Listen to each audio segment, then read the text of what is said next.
Hey guys, it's me Sarah, the video editor here at Wholesale Ted, and in today's video we're going to be talking about some of the things that YouTube gurus tend to gloss over when they're talking about AliExpress dropshipping. See, I think we know what people love to talk about. They love to talk about their incredibly expensive sports cars that they bought using their dropshipping money. Oh hey guys, just came back from buying my Porsche 911 GT3. And don't worry, I outfitted it with custom HRE FF01 wheels as well. And of course they love to talk about their flashy exotic vacations. Oh hey guys, sorry this video is a little bit late.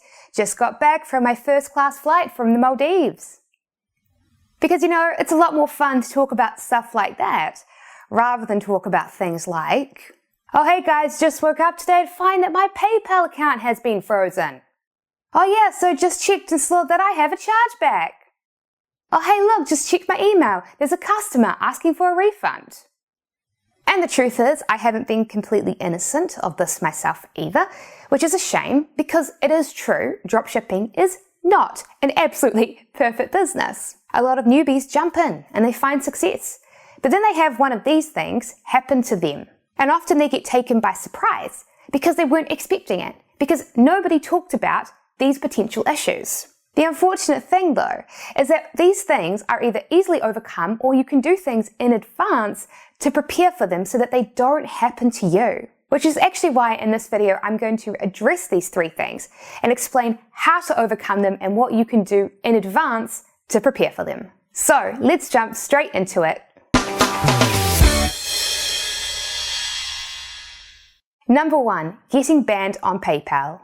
So of course, a lot of people love to say that PayPal hates dropshipping, but this simply is not true. You know the horror stories. Someone had a PayPal account and had tens of thousands of dollars in it. And then one day they sign on and oops, your account's been banned along with the tens of thousands of dollars in it. You had bills to pay? Too bad. But as I said, PayPal doesn't hate dropshipping. What they hate is shady businesses. What they hate is when customers are lied to or cheated. And I'll tell you what, I see new AliExpress dropshippers be shady all of the time with one thing, and that is the shipping. There is no way around it. If you are dropshipping from AliExpress suppliers, then it's going to take 2 to 4 weeks for the items to arrive. Now, as I said in my recent video, why long shipping times don't matter. Those shipping times affect conversions a lot less than you would think. Unfortunately, new sellers assume that it will. They assume that they can't be open and honest about it because if they are, then no one will buy from them. So you know what they do? They do their best to hide it. They don't put a disclaimer on the product page. They may put a tiny disclaimer in the cart page, but that is it.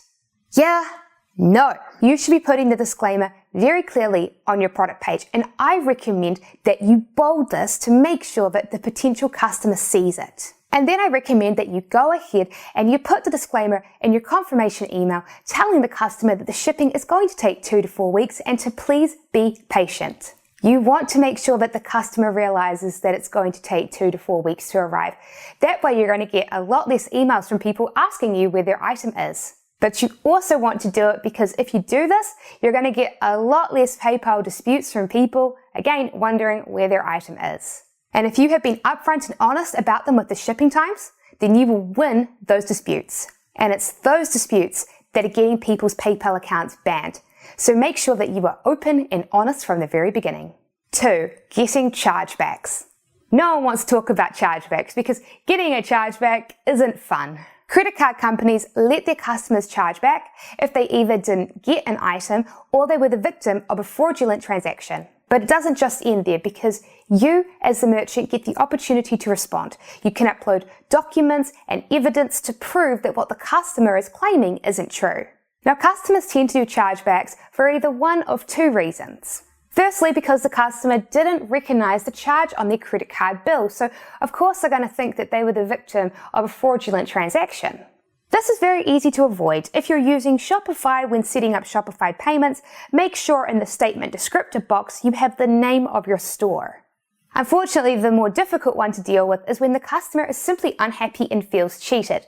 And time again, I find that the reason why people end up getting chargebacks is because of the fact that the customer had not been expecting the long shipping times. So again, it needs to be said. If you are upfront honest to make sure that the customer is aware of them, then you're going to be getting a lot less chargebacks. But even so, you should still expect the occasional chargeback. I'll tell you now, any business that is dealing with credit cards should be expecting to have to deal with chargebacks. So if a customer comes in and claims a chargeback for the long shipping times, if you were open and honest about it, then you will absolutely win that chargeback. You didn't hide it. You didn't trick them. There was nothing fraudulent about the process. They were not lied to. You were open and honest. You can provide a link to your product page, which clearly has a disclaimer about the shipping times. You can provide screenshots of your product page. You can provide a copy of your confirmation email in which you again had the disclaimer about the shipping times. And if you are using ePacket as your shipping option, which I have recommended multiple times on this channel, then you will have a tracking code that you can provide, which will show that the item is on its way. So yes, if you weren't shady, then you should win. Of course, again, if you're completely and utterly upfront with the customer about what they are getting, then you will get a lot less chargebacks. But let's be honest, even if you are going to be winning them, dealing with them is a pain. Luckily, there is something that you can do to avoid getting them in the first place. The best way for you to avoid things such as chargebacks and PayPal disputes is to do what Amazon FBA sellers do when they're trying to avoid negative feedback. And that is to encourage communication between you and your customers. See, in the Amazon FBA world, getting reviews is key. And one of the main ways that you get reviews is you send out emails to your customers asking them to leave a review. But because of the fact that we cannot ask them to leave a positive review, as that is against Amazon's terms and conditions, we have to ask them to leave an honest review. Now, this is usually absolutely fine until you end up emailing that email out to an unhappy customer.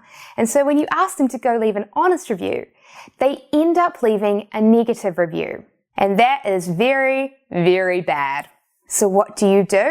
You encourage communication between you and customers that are not happy. In that email, you add in a line like this. And if you are having problems, please email us before leaving a review. We care about each and every customer. So do the exact same thing with your Shopify store. Set it up so that your automated email notifications, such as your shipping confirmation email, have a line in there about if they are unhappy or having any problems, could they please email you? And make sure that you have at least one email that gets sent out about a week after the sale, telling the customer that, again, if they're having any problems, that they can contact you. Plus, it's a great idea in that email to let them know that the item is on its way and to please be patient. The vast majority of customers just want to know that you are still there and that you care. So if you do get contacted by a customer, let them know that yes, the shipping time is normal, yes, the item is on its way, and yes, you do care. 3, getting refunds. You know what? Refunds are just a part of doing business. It doesn't matter what your business is. You could be mowing grass for your neighbors. You could be manufacturing high-tech phones. Hey, you could even be running a dropshipping business. Doesn't matter. People asking for refunds are just a part of any business. Luckily, those customers are uncommon and rare. So what do you do about them? The answer is actually quite simple. I strongly recommend that you have a very strict refund policy in place. I recommend only allowing refunds for items that are faulty or broken. Do not have a refund policy in place that allows people to return items because they have simply changed their minds. I also recommend that you link to the refund policy page in the footer of your site. That way it will be on every single page and all customers have no excuse for not having read it. Now, before I close up this video, I do want to mention one thing. There is one other reason why gurus don't like to talk about these things. And it isn't just because they don't want to talk about uncomfortable topics. It's because even though these issues have simple solutions, there are a lot of people out there that get discouraged and become very negative when they find out that dropshipping isn't the absolute perfect business. It's like when people watch my video about how to collect sales tax as a dropshipper. They watch that video and they go, nope, too hard. The truth though is that these sorts of people are never really going to start a business. They're always going to be stuck in their 8 to 6 jobs. The 8 to 6 jobs are easy. Well, okay, it's not quite easy. I would say that they're quite tiring and quite uninspiring, but they're safe.